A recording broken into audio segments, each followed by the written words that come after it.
Não façais da casa de meu pai uma casa de comércio. O que Jesus quer ensinar para nós a respeito disso? Para nós meditarmos, para nós entendermos mais profundamente esta exortação, essa bronca de nosso Senhor, precisamos entender um pouquinho o costume da época. Vejam, os judeus, eles têm que pelo menos uma vez por ano ir a Jerusalém. Eles iam para o templo uma vez por ano. E eles iam ali uma vez por ano para oferecer sacrifícios a Deus.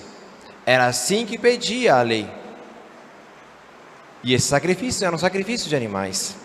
Agora imagina, o fulano está lá no cafundó do Judas.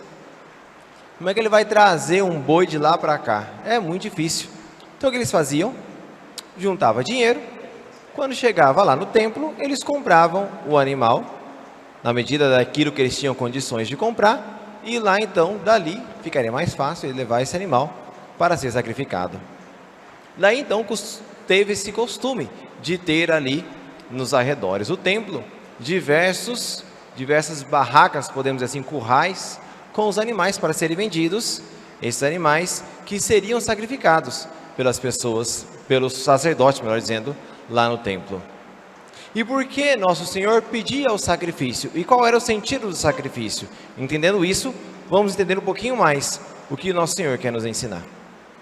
Vejam, na época dos judeus, existiam três classes, podemos dizer aqui, três classes de sacrifícios, três tipos de sacrifícios.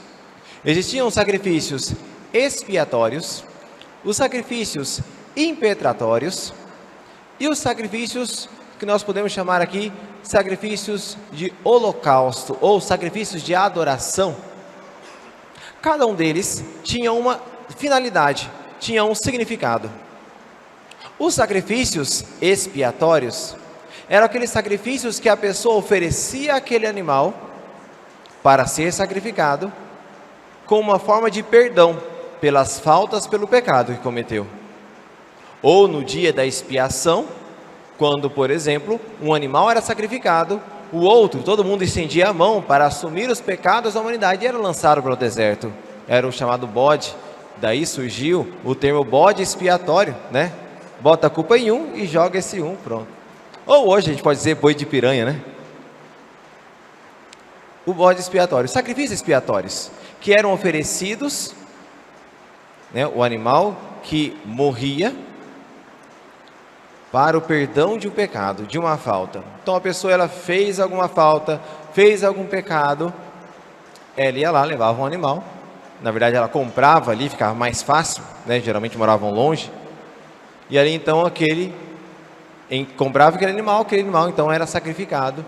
E naquele sacrifício era então perdoar os seus pecados. Este é uma classe do sacrifício, um tipo de sacrifício que era oferecido na época dos judeus. O segundo sacrifício eram chamados sacrifícios impetratórios, ou nós podemos dizer de uma outra forma, sacrifícios de petição. Ou seja, a pessoa quer alcançar alguma graça, quer pedir algo a Deus, e esse pedido que ela faz a Deus, ela então oferece o animal para ser sacrificado. Esse sacrifício ele era um pouquinho diferente, porque o animal ele era cortado pela metade, e uma parte do animal era então sacrificado. Quando fala que sacrificado, ele era queimado, né?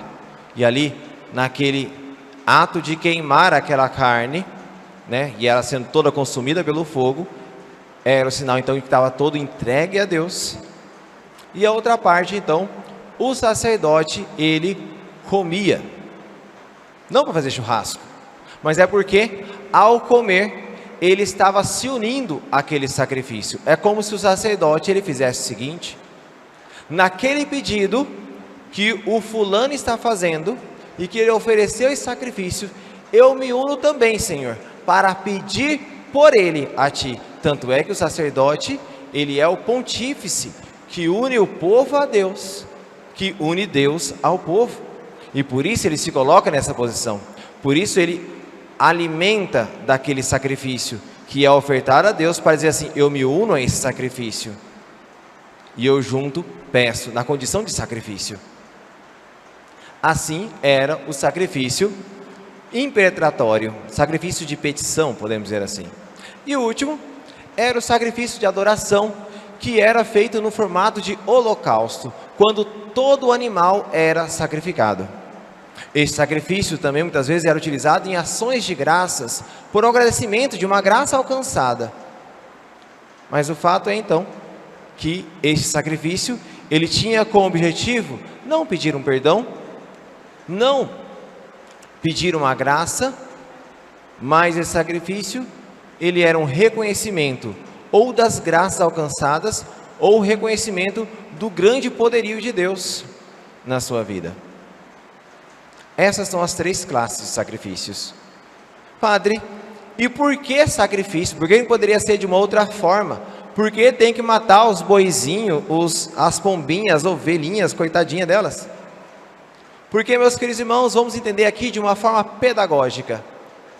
Deus está ensinando para aquele povo que as suas ofensas geram morte. E por cada ofensa, alguém precisa morrer. E é por este motivo que a primeira das coisas em relação aos pecados, para o povo entender que as suas ofensas, elas matavam alguém. Hoje nós conseguimos compreender que mata a graça de Deus em nós. Era necessário que eles enxergassem isso, vissem isso. O animalzinho morrendo, gemendo de dor, ao ser apunhalado. Era isso que estava custando o seu erro, o seu pecado. Também era necessário que o sacrifício acontecesse ao se pedir algo. Por quê?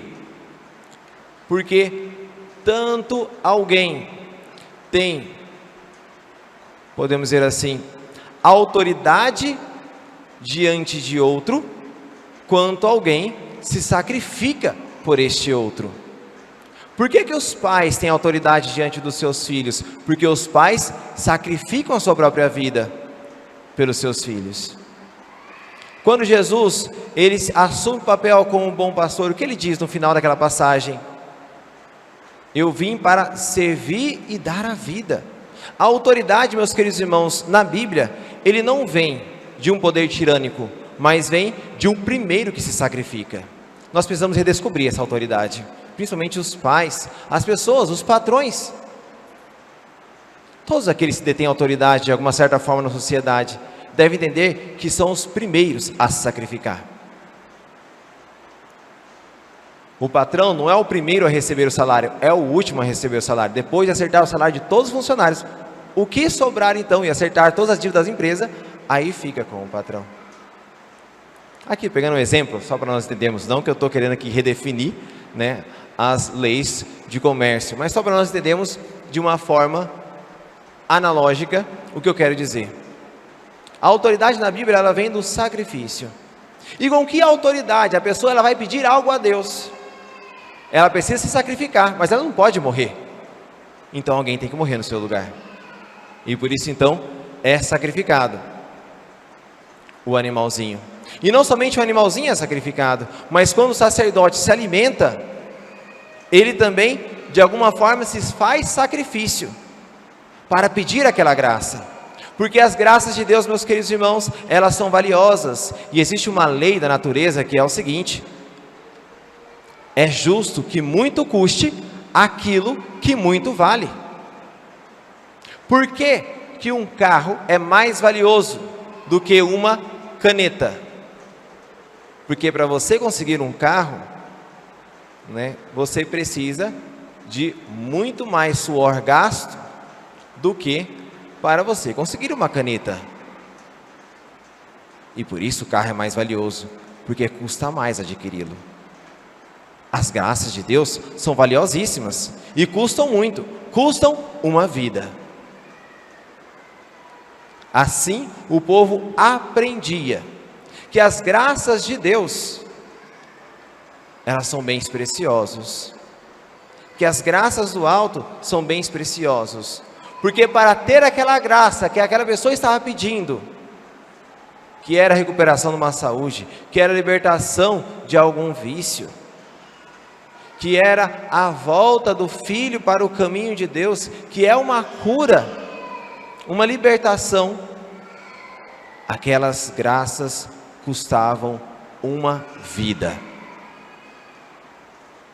E assim também, no ato de reconhecimento, um ato de adoração, ele também, para as pessoas entenderem, né, o que é um ato de adoração, ou seja, o que é o ato de um reconhecimento que Deus é tudo em mim. Vamos pegar como exemplo aquilo que São João Batista dizia: é importante que ele cresça e eu diminua. E quando então nós vamos reconhecer que Deus é soberano? Quando nós nos aniquilarmos, quando nós nos fizermos pequenos, quando nós morremos para nós mesmos. Então o ato de adoração, ele acontece, e as pessoas viam isso. É a vida inteira que se oferta a Deus. Isso sim é um ato de adoração. E tudo isso, meus queridos irmãos, só fazia sentido se aquelas pessoas que estavam oferecendo aqueles sacrifícios, elas se unissem àquele sacrifício. Porque caso contrário, eles estariam fazendo apenas compra e venda.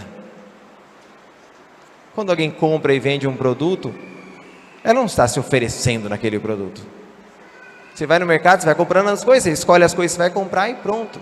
Aquilo é um comércio. E é isso que nosso Senhor está dizendo: não façais da casa de meu Pai uma casa de comércio. Porque as pessoas, e aqui, principalmente as pessoas que vendiam as pombas, os animais e tudo mais, eles ali haviam perdido o sentido do significado de cada um daqueles animais, do significado de cada uma daquelas ofertas.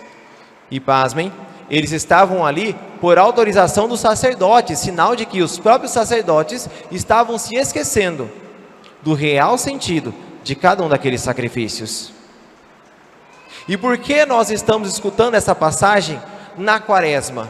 Porque daqui a algumas semanas nós ouviremos a respeito de um outro sacrifício, o sacrifício de Cristo, feito de uma vez por todas, sacrifício pelos nossos pecados, sacrifício pela graça do céu, sacrifício de louvor e de reconhecimento, de amor ao Pai. Diz o profeta: olhávamos todo ele desfigurado, mas era por nossas faltas que assim ele estava. O profeta Isaías diz assim. Ou podemos aqui pegar uma outra passagem, quando Jesus está no alto da cruz, o bom ladrão diz a ele: Senhor, lembra-te de mim quando estiver no paraíso. E ele diz: ainda hoje estarás comigo. Olha só, Jesus que está conquistando essa graça mediante o seu sacrifício. Ou quando o próprio Senhor, diante do seu sacrifício, dizia: Pai, perdoa-lhes, eles não sabem o que fazem. O próprio Senhor que se oferece: Pai, em tuas mãos entrego o meu espírito, no verdadeiro holocausto de amor. Meus queridos irmãos, essas realidades que Deus ensinava ao povo no Antigo Testamento, elas nada mais eram do que como que um beabá, para que quando chegasse e Jesus viesse, essas pessoas entendessem o que Jesus estava fazendo por eles. E depois disso, quando viesse o Espírito Santo, nós entendêssemos o que acontece em cada Santa Missa. Porque o que acontece em cada Santa Missa? É o Senhor que se sacrifica por nós. Não um novo sacrifício, mas uma atualização daquele mesmo sacrifício que aconteceu 2000 anos atrás. É o Senhor que se sacrifica por nós, pelos nossos pecados. Por isso que no início nós começamos num perdão, ou então fazemos o ato de aspersão, o pessoal se ajoelha, tudo. Nós oferecemos a Santa Missa, o sacrifício de nosso Senhor, pelas graças das quais nós tanto necessitamos. Oferecemos esse sacrifício em sinal de adoração a Deus, por isso ajoelhamos na consagração, reconhecendo Ele como soberano. Nós oferecemos esse sacrifício em ação de graças. A palavra ação de graças em grego é Eucaristia. Vejam como tudo se alinha. Mas, meus queridos irmãos, tudo isso só faz sentido se em nosso coração, em cada Santa Missa, há um desejo de querer se unir a este sacrifício. Porque se participamos da Santa Missa, mas não participamos da Santa Missa querendo nos unir a Cristo que se sacrifica por nós, estamos fazendo deste lugar uma casa de comércio, onde apenas olhamos Cristo que se sacrifica e nosso coração não está aqui nesse altar. No ofertório, quando vocês fazem a oferta dos dons e tudo mais, as moças, elas trazem ali as ofertas, que é o pão e o vinho. Essas ofertas, elas representam cada uma das ofertas que nós fazemos. Que ofertas são essas que nós fazemos? A oferta de nossa vida. E para onde vão essas ofertas? Para o altar. E aqui se unem essas ofertas a Cristo, que se oferece no altar. Vejam, é isso que acontece em cada Santa Missa. Por isso, ela é a fonte máxima de todas as graças que nós necessitamos neste mundo. Porque é o próprio Cristo que se oferece por nós. É o próprio Cristo que busca por nós as graças que nós precisamos. Quando nós rezamos, nas nossas orações, a gente pede. Quando nós nos oferecemos à Santa Missa, é Cristo que pede por nós ao Pai. Olha a diferença, o próprio Deus Filho pedindo ao Pai as graças. Mas como eu disse, meus queridos irmãos, tudo isso só faz sentido se nós queremos, se nós desejamos, se nós nos unimos a este sacrifício de Cristo. Por isso São Paulo vai dizer: os gregos procuram sabedoria, isto é, basta eu entender, não eu viver. Os judeus procuram milagres, ou seja, venha a nós o vosso reino, não seja feita a vossa vontade, né? Mas nós pregamos Cristo crucificado, Cristo que se sacrificou por mim, e por quem eu quero todos os dias me sacrificar por Ele. Por isso a primeira leitura vai falar a respeito dos mandamentos, porque seguir os mandamentos de Deus, meus queridos irmãos, é um sacrifício. Exigirá de nós renúncias, exigirá de nós desapegos, exigirá de nós uma mudança de vida. Cumprir os mandamentos de Deus é um sacrifício, porque a nossa vida é aniquilada para seguir os seus mandamentos. Mas não é isso que o Senhor nos chama. Por isso o Senhor nos convida, nos dá a bronca hoje. Na época foi àqueles que vendiam as pombas, hoje é a nós. Tirar isso daqui. Eu não quero esse tipo de coração, um coração de alguém, que faz da casa de meu pai uma casa de comércios. Não é esse tipo de coração que eu quero aqui. É um coração de alguém que queira se unir a mim. No final do Evangelho, depois de todos aqueles sinais, diz que muitas pessoas creram em Jesus, mas Jesus não lhes dava crédito. Por que não lhes dava crédito? Porque Jesus conhecia o coração de cada um. Não porque os outros ficavam fofocando, Como ele disse, não precisava testemunho de ninguém, não precisava que ninguém ficar falando: padre, você não sabe o que fulano fez. Olha, padre, fulano está aqui na missa, assim, mas lá na rua ele fez isso, isso, isso. Jesus não precisava de ninguém ficar focando, e abre aspas, é pecado, tá, gente? Fecha aspas, fecha parênteses, quer dizer. Porque ele conhecia o coração de cada um. E por que Jesus não lhes dava crédito? Porque algum tempo depois, Jesus estaria em Jerusalém, e aquelas mesmas pessoas, quando Pôncio Pilatos fosse perguntar: Quem quereis que eu vos liberte? Jesus ou Barrabás? Aqueles mesmos que diziam que criam, dirão Barrabás. Esse povo me honra com os lábios, mas o seu coração está longe de mim. Nem todo aquele que diz Senhor, Senhor entrará no reino dos céus, mas aquele que fizer a minha vontade. O Senhor sabia que muitos que diziam creio, muitos que viam e participavam, que estavam ali nas reuniões, não estavam de coração inteiro. Jesus conhece o nosso coração e Ele sabe o quanto ainda falta nós nos entregarmos a Ele. Ele sabe o quanto o nosso coração ainda é dividido. Ele sabe o quanto ainda tratamos essa casa do Pai como uma casa de comércio. O quanto ainda relutamos em entregar a nossa vida. Ele nos conhece. Mas porque Ele nos conhece, é que Ele nos alerta e Ele nos convida a viver uma vida nova, a nos entregarmos de uma maneira diferente, de uma maneira única. Quaresma é tempo de conversão. Que o coração que participa da Santa Missa seja um coração diferente.